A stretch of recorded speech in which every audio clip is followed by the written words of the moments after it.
Hello students. तो student in the previous video में हमने डिस्कस किया था inelastic collision in one dimension. Inelastic collision में क्या होता है, momentum of the system remains conserved but kinetic energy is not conserved. तो स्टूडेंट आइए हमारे पास अब जो स्पेशल केसेस हैं उनको वन बाय वन हम डिस्कस करेंगे। तो इन इलास्टिक कोलिजन की हम बात कर रहे हैं। टक्कर के पश्चात जो बॉडी ए है उसकी वेलोसिटी डेट इज v1, क्या फार्मूला ड्राइव किया था, v1 m1 minus e m2 u1 plus 1 plus E in bracket m2 u2 over m1 plus m2। इसी तरह से v2, इसे हम कैसे याद रख सकते हैं, यहाँ पर m1 होगा वहाँ पर m2 कर देना, जहाँ पर m2 होगा m1 कर देना, u1 की जगह पर u2 एंड u2 की जगह पर u1, जो रिमेनिंग है वो remains same. So student 2 and 3 equation represent velocity of the bodies after the collision in elastic collision में। तो स्टूडेंट अब स्पेशल केसेस हम करते हैं। ई हमारे पास क्या होता है, ई को हम कहते हैं कोफिशिएंट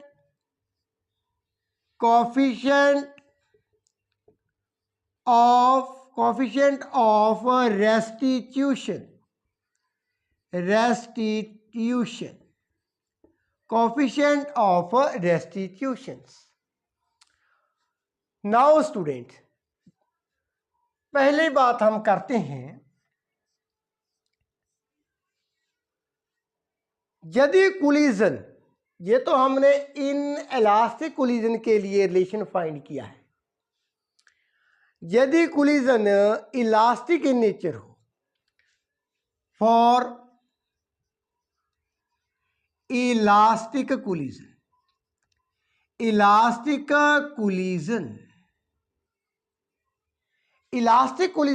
कोलिजन में हमने स्टूडेंट जाना था वेलोसिटी ऑफ अप्रोच होती है वो किसके इक्वल होती है, वेलोसिटी ऑफ सेपरेशन।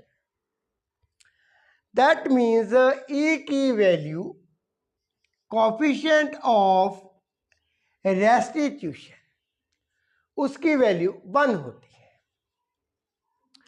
तो इक्वेशन सेकंड एंड थर्ड में मैं जिस जगह पर ई होगा वहां पर 1 सब्स्टिट्यूट कर देता हूं। तो स्टूडेंट v1 हमारे पास क्या होगा, m1 इन ब्रैकेट में है m1 माइनस ई अब कितना है, that is 1 multiply m2 bracket के पश्चात that is u1 plus 1 plus 1, ई की जगह पर 1 हमने सब्स्टिट्यूट कर दिया, m2 u2 होल ओवर है m1 प्लस m2। तो इसे सॉल्व कर लेते हैं, v1 equal to m1 minus m2 लिख लिया and u1 plus 2 m2 u2 over m1 plus m2। इसी तरह से v2 देख लेते हैं, v2 हमारे पास कितना होगा, m2 माइनस ई कितना है, that is 1 multiply by m1 bracket के पश्चात क्या है, u2 in bracket 1 plus 1 that is m1 u1 over m1 plus m2। So student v2 equal to M2 minus M1 U2 plus 2M1 U1 over M1 plus M2। Now student, for elastic collision में जब हमने relation किया था वो video आपने देख लेनी है। जब हमने इलास्टिक कोलिजन की थी इन वन डायमेंशन, तो टक्कर के पश्चात जो B1 होती है वो इतनी ही थी जितनी अब है हमारे पास, एंड V2 ये रही। सो जो कोफिशिएंट ऑफ रेस्टिट्यूशन होता है वो मैंने पहले भी बताया है, ये डिफरेंस को दर्शाता है। Collision in elastic, collision perfectly in elastic और इलास्टिक। जब इलास्टिक कोलिजन होगी ई दैट इज 1, तो फार्मूला जो ये इक्वेशन एंड दिस इक्वेशन ये सेम है जितनी हमने elastic collision in one dimension की थी। आपने द मास्टर ट्यूटोरियल लिखकर जो हमारा वर्क पावर एंड एनर्जी है उसका नेम लिखकर पार्ट फिल कर देना है। तो इलास्टिक कोलिजन की जो वीडियो है elastic collision in one dimension वो भी आपको शो हो जाएगी, तो आपने उसे देख लेना है। आइए स्टूडेंट अब बात कर लेते हैं when the collision is perfectly in elastic. When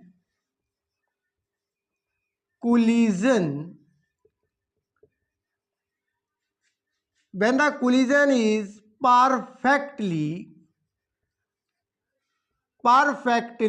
inelastic होगी, उस केस में जो कोफिशिएंट ऑफ रेस्टिट्यूशन होता है वो 0 होता है। सो स्टूडेंट, अब यहाँ पर भी ई होगा, वहाँ पर हम 0 को पुट कर देंगे, 0 फिल कर देंगे। सो V1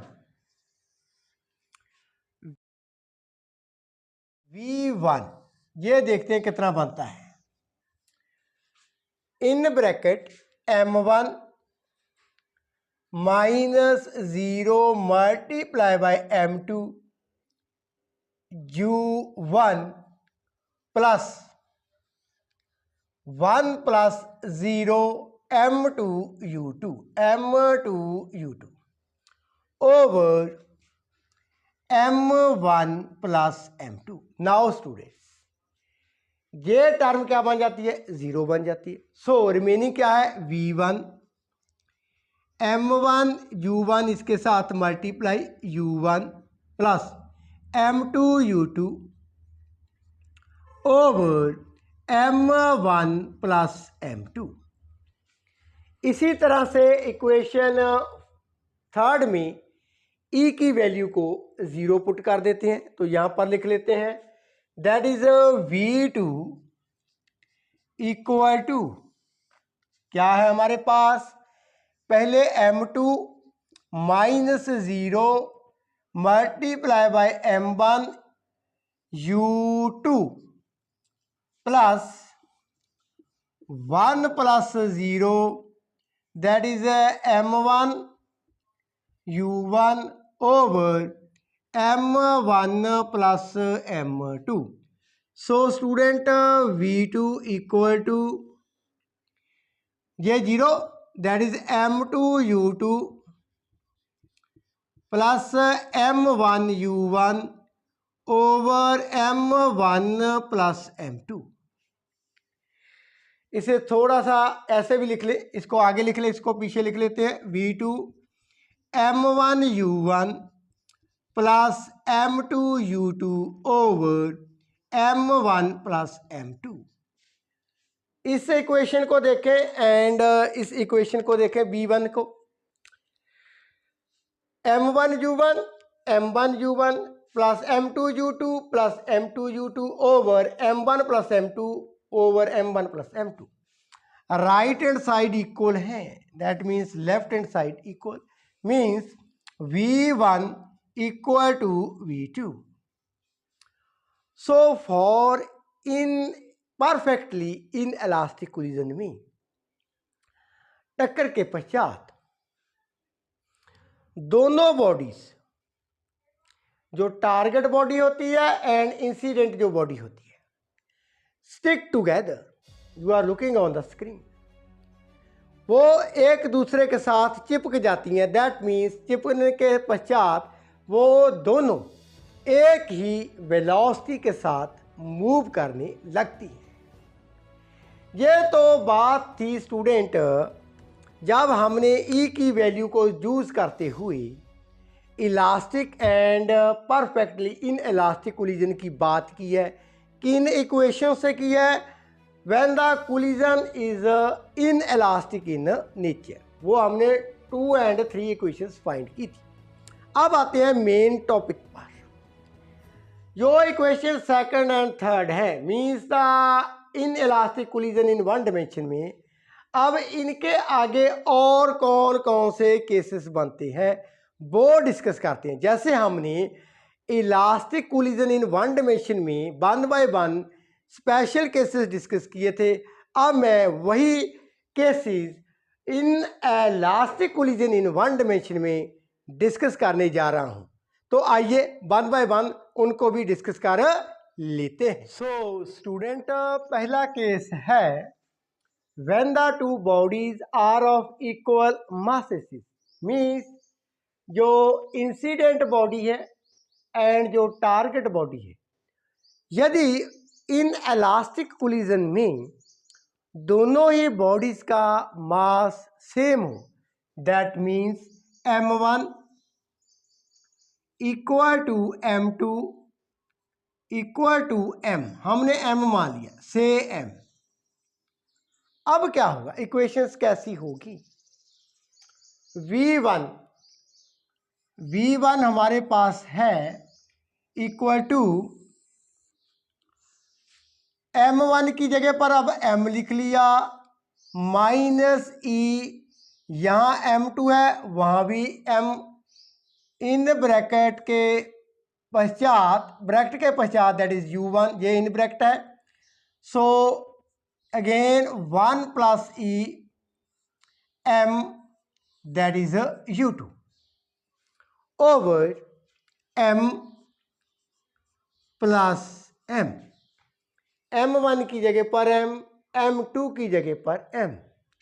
नाउ स्टूडेंट यहां से m कॉमन कर लेंगे, सो v1 इक्वल टू m मैंने कॉमन कर लिया 1 minus e u1 plus 1 plus e m u2 over 2m। अब स्टूडेंट आगे मैं क्या करने जा रहा हूं, इन दोनों टर्म में से m को कॉमन कर लेते हैं।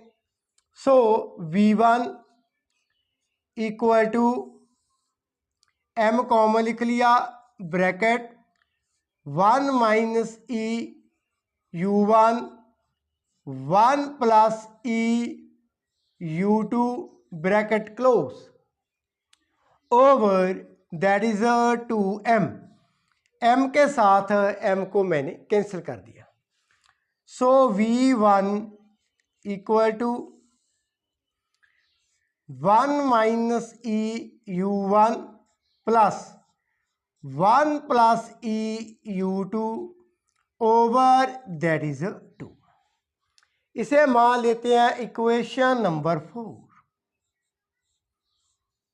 Equation number 4, v1 1 minus e u1 plus 1 plus e u2 over that is 2, m के साथ m कैंसिल कर दिया।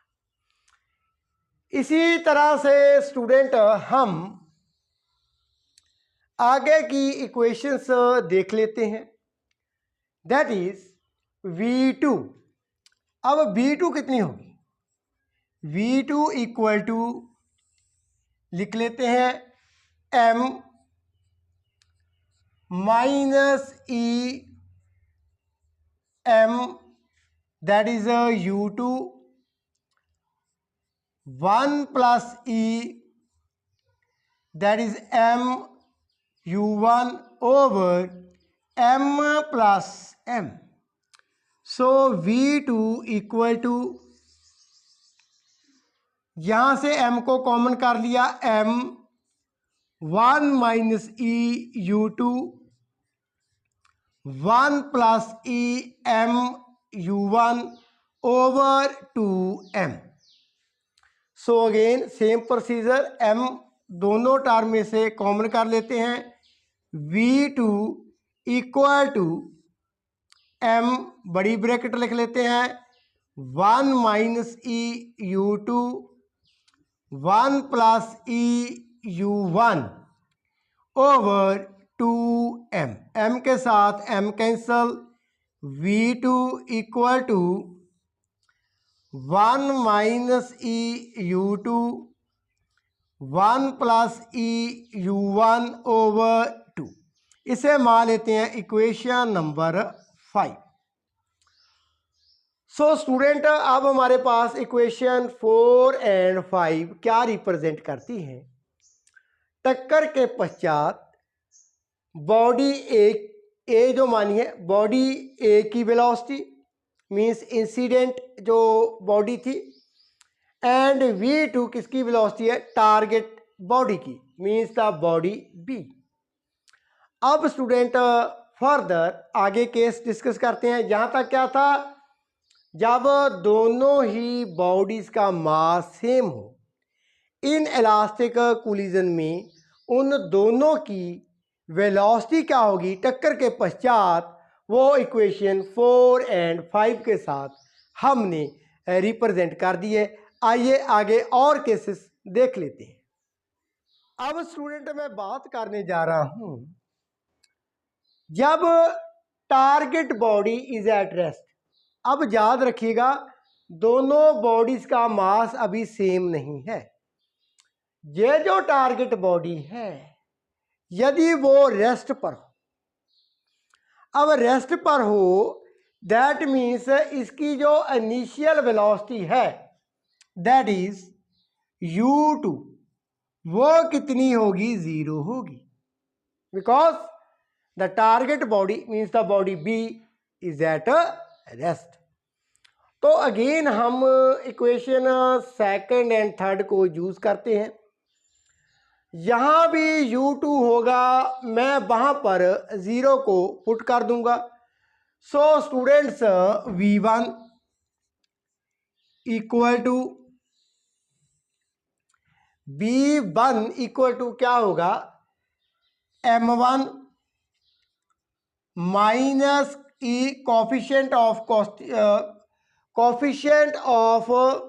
रेस्टिट्यूशंस, M1 minus e M2 and U1 in bracket 1 plus e है, M2 U2 कितना है? 0 over M1 plus M2. So student, V1 that is M1 minus e M2 multiply by U1, ये तो 0 हो जाता है, ओवर M1 प्लस M2. ये equation बन जाती है 6.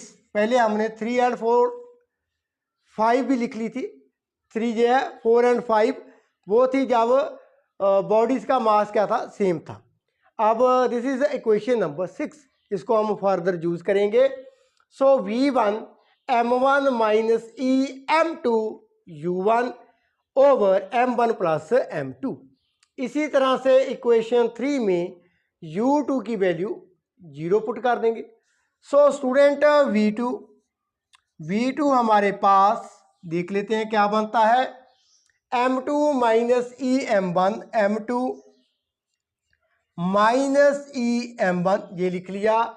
अब u2 कितना है, दैट इज 0 प्लस 1 प्लस ई लिख लिया m1u1 over m1 plus m2। ये होल टर्म क्या बन जाती है, 0 बन जाती है। सो v2 इक्वल टू क्या है, 1 plus e that is m1u1 over m1 plus m2। That is the equation number 7। ये इक्वेशन 6 एंड 7 क्या रिप्रेजेंट करती हैं, ये रिप्रेजेंट करती हैं बॉडी ए एंड ये बॉडी बी की वेलोसिटी को। कब, जब collision in elastic in nature में है एंड टारगेट बॉडी जो बॉडी बी है वो एट रेस्ट पर है। अब जब टारगेट बॉडी रेस्ट पर है, इंसिडेंट बॉल मीन्स एक बॉल आकर एक बॉडी उसमें टकराती है, वेलोसिटी हमने फाइंड कर ली है दोनों की टक्कर के पश्चात। अब इसके सब केसेस कौन से बनते हैं, आइए सब केसेस को भी देख लेते हैं। Students, when the two bodies are of equal masses, sub case discuss करते हैं। पहला sub case A, target body B rest पर है, दोनों ही बॉडीज का कोलाइडिंग बॉडीज का मास सेम है। So m1 equal to m2 equal to m से। अब स्टूडेंट क्या होगा, v1 equal to m, equation 6 and 7 को यूज करते हैं, m minus e m that is u1 over m plus m को मैं कॉमन कर लेता हूं। सो m कॉमन किया, 1 minus e u1 over 2m, m के साथ m कैंसल। सो हमारे पास v1 equal to 1 minus e u1 over 2। ये है incident body means body A की वेलोसिटी आफ्टर द कोलिजन। वहीं पर हम v2 को भी फाइंड कर लेते हैं। v2 हमारे पास students 1 plus e m1 that is m over m plus m u1, again 1 plus e m u1 over 2m, m के साथ m cancel. So v2 1 plus e u1 over 2। ये है velocity of the body A after the collision, ये है velocity of the body B after the collision. Collision से पहले target body B rest पर थी, लेकिन कोलिजन के पश्चात अब उसकी वेलोसिटी कितनी होगी, 1 प्लस कोएफिशिएंट ऑफ रेस्टिट्यूशन, जितना भी आंसर होगा multiply by u1 initial velocity of the body A over 2। आइए आगे का सब केस देख लेते हैं। सो स्टूडेंट, आगे का जो केस सब केस है, इसमें क्या होता है, मास ऑफ द टारगेट बॉडी, ये जो टारगेट बॉडी है यदि इसका मास इज निग्लिजिबल मीन्स बहुत कम है, ये टारगेट बॉडी का मास बहुत कम है, किसके comparison, as compare to that of the incident body.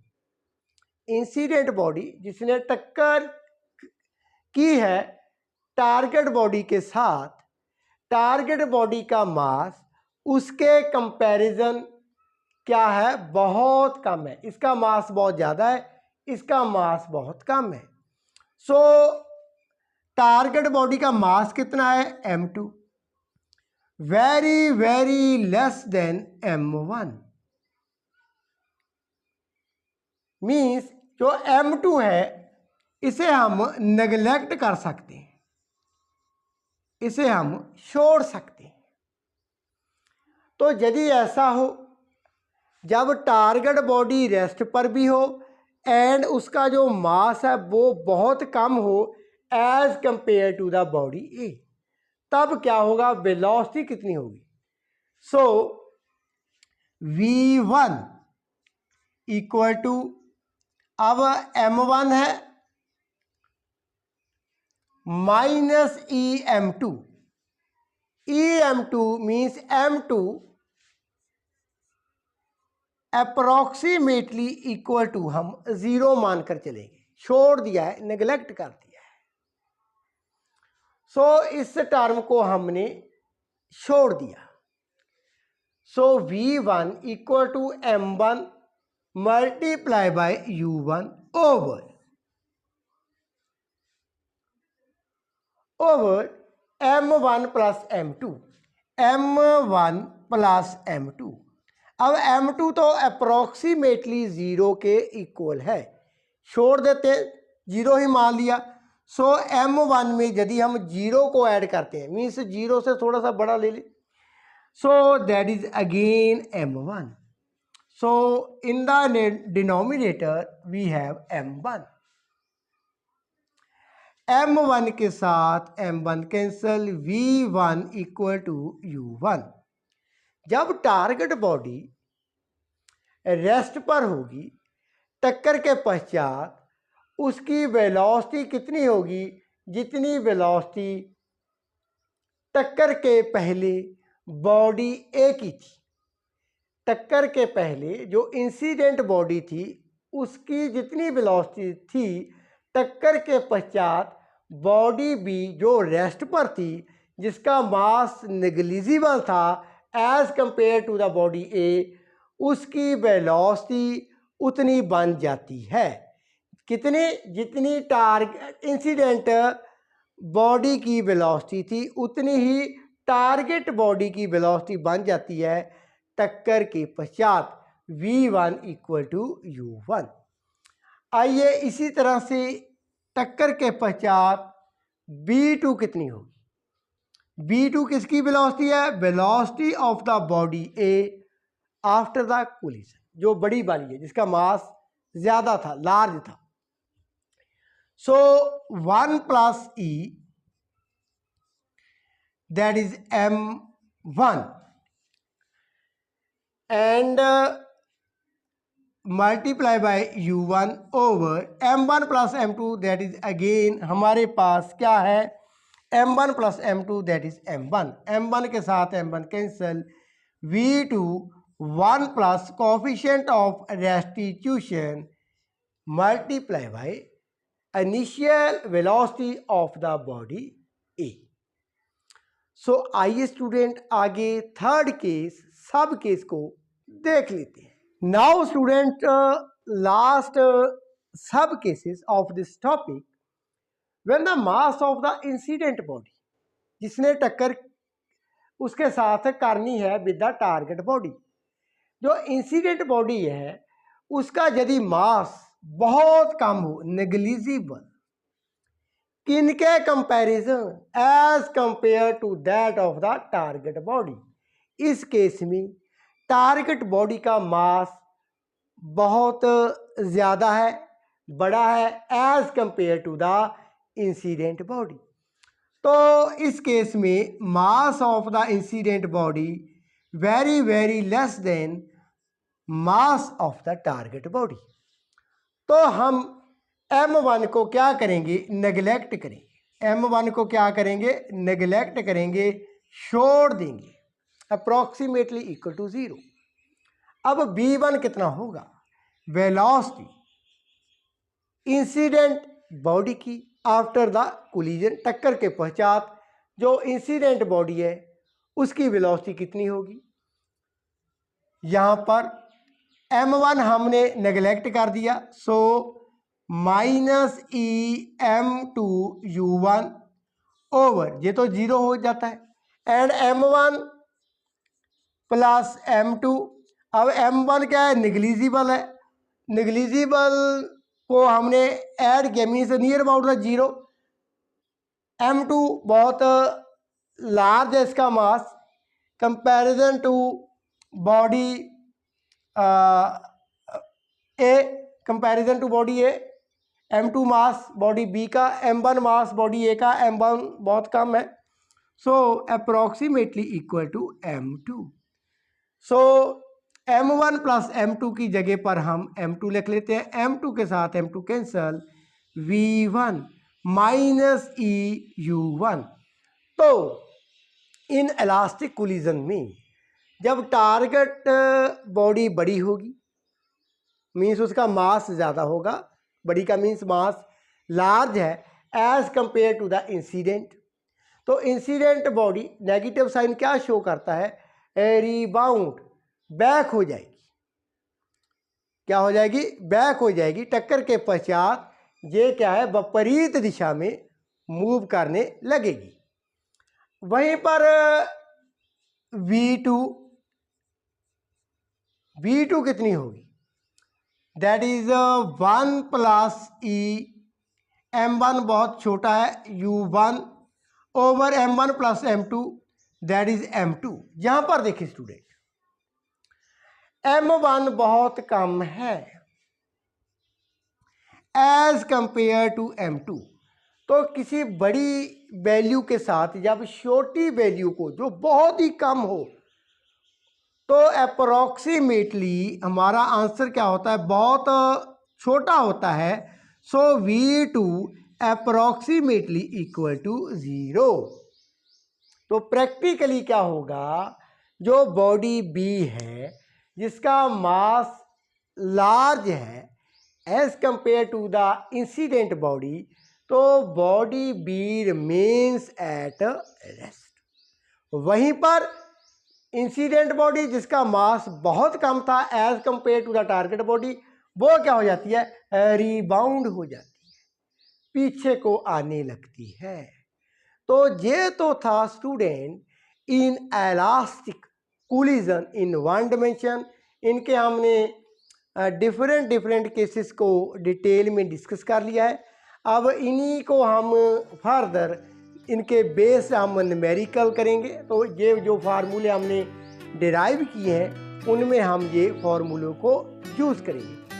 आगे का जो टॉपिक है स्टूडेंट वो है इन इलास्टिक कोलिजन में जो काइनेटिक एनर्जी, गतिज ऊर्जा जो सिस्टम की है टक्कर के पश्चात उसमें जो लॉस होता है वो उसका क्या फार्मूला बनता है, वो फार्मूला हम डिराइव करेंगे।